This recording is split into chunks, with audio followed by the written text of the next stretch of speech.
Radhe Radhe guys, स्वागत है आप सबका मेरे यूट्यूब चैनल जिसका नाम है श्रीजी। आज का जो हमारा टॉपिक है वो है इंद्रिय उपकरण में अध्याय। तो अब यहाँ है पंचक।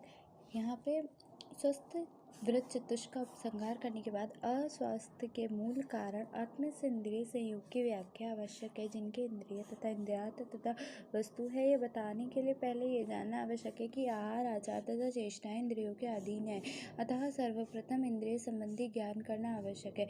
यह अध्याय स्वस्थ वृत्त चतुष्क का उपसंहारात्मक अध्याय है, क्योंकि आहार, विहार तथा चेष्टाओं को सत्वरत मुख्य विशेषज्ञ है और ये इंद्रिय अधीन होते हैं।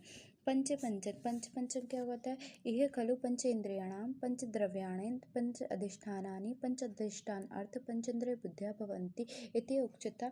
इंद्रिय अधिकार अर्थात इंद्रिय उपकरण में अध्याय में 5 ज्ञान इंद्रियां होती है: श्रोत, स्पर्श, चक्षु, रसन, घ्राण तथा इंद्रिय। 5 इंद्रियों के द्रव्य कौन से? आकाश, वायु, तेज, जल, पृथ्वी, मतलब पंच महाभूत। 5 इंद्रियों के अधिष्ठान कौन से? नाक, त्वचा, नेत्र, जिह्वा, नासिका। 5 इंद्रियों के अर्थ कौन से? शब्द, स्पर्श, रूप, रस, गंध। 5 इंद्रियों की बुद्धि कौन सी है? शब्द ज्ञान, स्पर्श ज्ञान, रूप ज्ञान, रस ज्ञान, गंध ज्ञान। इन 5 पंचकों का वर्णन किया जाता है। इस प्रकार ये इंद्रिय अधिकरण में कहा गया है। नेक्स्ट है मन संबंधी विशेषक प्रारंभ और सत्व ज्ञान मन इंद्रिय है।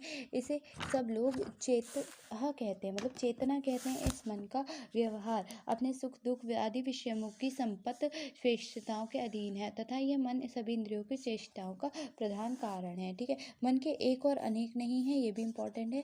तो मन क्या है कि एक पुरुष में सत्व मन यद्यपि अपने चिंतित ऊहा तथा भिन्न भिन्न विषयों से चक्षु आदि इंद्रियों से नाना रूपाणी विषयों से संकल्पों का सत्व रजो तम इन दोनों अनेकों से दिखाई देता है, तथापि वह तात्विक दृष्टि से एक ही और अणु भी है, क्योंकि अणु से एक होने से ही वह अनेक समय में अनेक विषयों को एक साथ ही नहीं ग्रहण करता। इसके कारण चक्षु आदि की सभी इंद्रियां एक समय में ही अपने अपने विषयों के साथ एक नहीं ग्रहण कर पाती। नेक्स्ट है बाहुल अधिकता के अनुसार सात्विक वर्गीकरण। जिस गुण वाला सत्व बार बार मनुष्य में निवर्तन करता है वही मनोवृत्त उसका गुण वाला होता है। इंद्रियों के विशेष ग्रहण किया मनुष्य परस्पर इंद्रिय अपने अपने विषयों को ग्रहण करने में समर्थ होती हैं।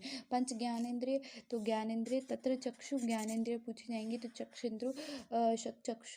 चक्षु श्रोत घ्राण रसन स्पर्श इंद्रिय पंच इंद्रियाणाम चक्षु घ्राण रसन स्पर्श, ये 5 ज्ञान इंद्रिय हैं। ठीक है, इन 5 ज्ञान इंद्रियों के 5 अधिष्ठान कौन से हो गए? आकाश, वायु, अग्नि, जल, पृथ्वी। ये 5 इनके द्रव्य हो गए। ठीक है, नेक्स्ट 5 ज्ञान इंद्रियों के 5 अधिष्ठान कौन से हैं? तो आँख, दोनों नाक, दोनों कान, जिह्वा और त्वचा, ये 5 इंद्रिय अधिष्ठान है।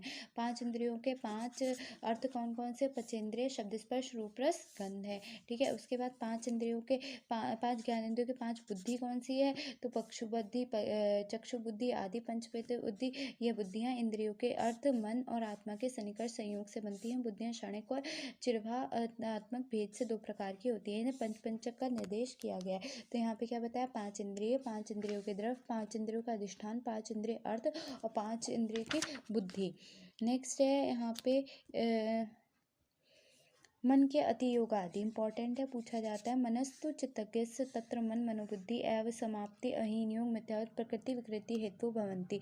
मन का अर्थ विषय चिंतन है, इसके मन और मन की बुद्धि इन दोनों का समान योग प्रकृति का कारण है। इन दोनों का अति योग मिथ्या योग विकृत रोग उत्पत्ति का कारण है। इंद्रियों मन के साथ के स्वस्थ रहने का, मन के साथ सभी इंद्रियां स्वाभाविक रूप से वर्तमान है तथा उनमें कोई भी विकृति ना हो, इसका प्रयास हेतु के करना चाहिए। जैसे 7 इंद्रियों के संयोग द्वारा बुद्धि से ठीक ठाक विचार कार्यों को उचित रूप में करना चाहिए। देश काल आत्मा के विपरीत गुणों का सेवन करना चाहिए। सद्व्रत इंपॉर्टेंट है, ये 3rd ईयर में एक चैप्टर नहीं है, पूरा क्या कहते हैं उसको, बुक है, एक सब्जेक्ट है यहाँ। सद्व्रत पालन तस्मादतितम चिकित्सम सर्वं सर्वदा स्मृति मास्थम सद्व्रतम अनुष्ठेयतम।